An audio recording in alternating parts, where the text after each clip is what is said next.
Okay, this is a 2013 Ford Explorer. I looked all night last night trying to find something on getting the motor out of here for the sunroof. Never found nothing. So I'm going to show y'all what me and my husband just did. First of all, you're going to take down your liner. I didn't take it all the way down. I was not willing to do that. We took our sun visors. We took the one here towards the center on the passenger side. We took it out, and I took the one here on my driver's side out. I came over here. I had to get this whole sun visor down, okay? On the passenger side, the whole sun visor's not down. We just took it from the center and we left it hanging. It's together and intact over there on that side.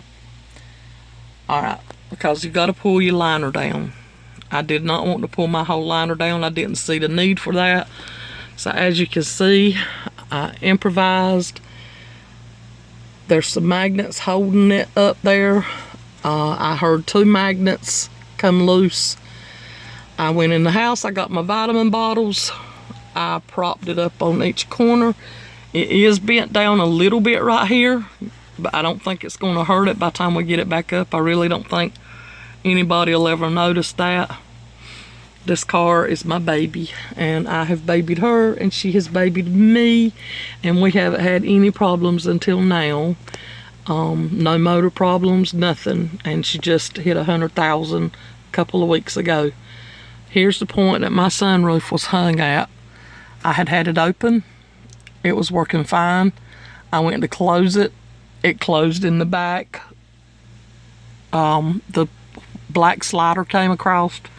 When it got to up here in the front, it started closing. It got to this point. I've got about a 2-inch gap maybe where it quit before it closed all the way. So I haven't been able to drive it for 2 weeks now because I was scared of getting in a rain cloud or something and ruining my car. So it has sat up under the carport for 2 weeks. Only because we went on vacation for 4th of July, and I said I'd worry about it when I got back, and we're back, and now we are to this point. Couldn't get it to close. We came to this, which is your piece that everybody's probably played with by now. The piece that's supposed to be up here like this that controls it. We tried all of that. We straight wired it. It still wouldn't close. My sister-in-law has an Expedition that had the same hookup. We borrowed hers. We put hers in and connected it right here.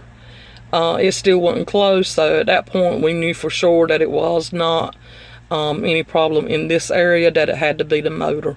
So today we have took the motor out, and I'm going to try to show you. It was too crazy. My husband was cussing. I was praying. You didn't want a video at that point, so I'm just going to show you what we ended up doing. When we got the liner down to where we could see, the motor was up here like this. That's how your motor's going to be, right like that, okay? It's going to be up here just like that when you get this liner down over the driver's side. Over the driver's side, this is your motor right here. It was up there just like that. Okay, let me switch hands and show you something else.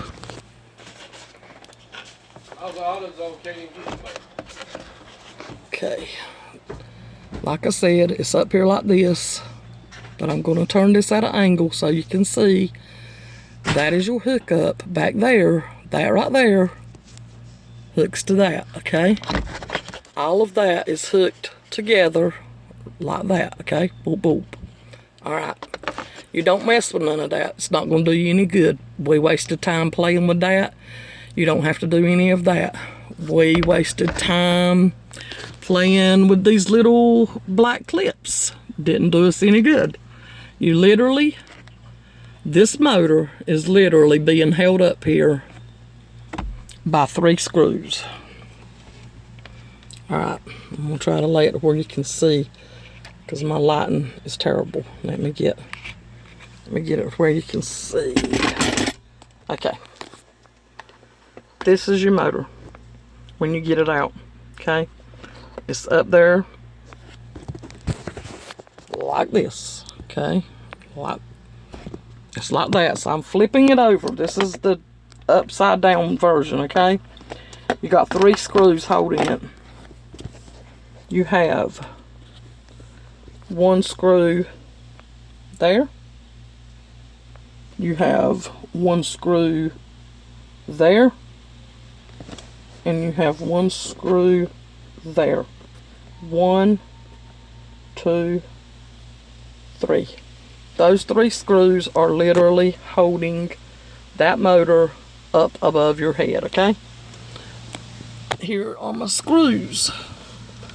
I laid them in my odometer board as I had took them out. The one to the left is the one that goes in the hole to the left. The one to the right is the one that goes in the hole to the right. And the one in the center goes to the hole in the center. And this is the screw head right there. I don't know nothing about tools, okay? But that's what you got right there. That is the screws, and you're going to need the tool that takes care of that. I don't know what it's called, okay? But that's your screws. That's your 3 screws that's holding that motor in place. This is the tool that my husband used to get it out.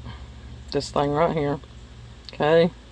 I am not a tool lady, but this is what you need. And it is a 8 millimeter. 8 millimeter, you see that? 8 millimeter, that's what he ended up having to use to get the motor out. Once you get your motor out, and it really is, it's hard now, I'm telling you. We spent about an hour getting this motor out. And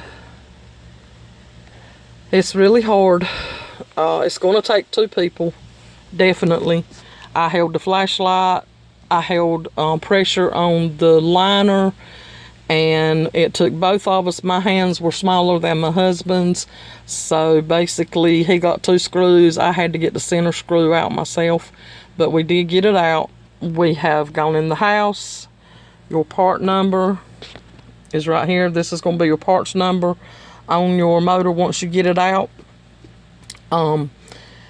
We ordered it from the Ford place a while ago, and they said that it will be here in the morning at 8 o'clock.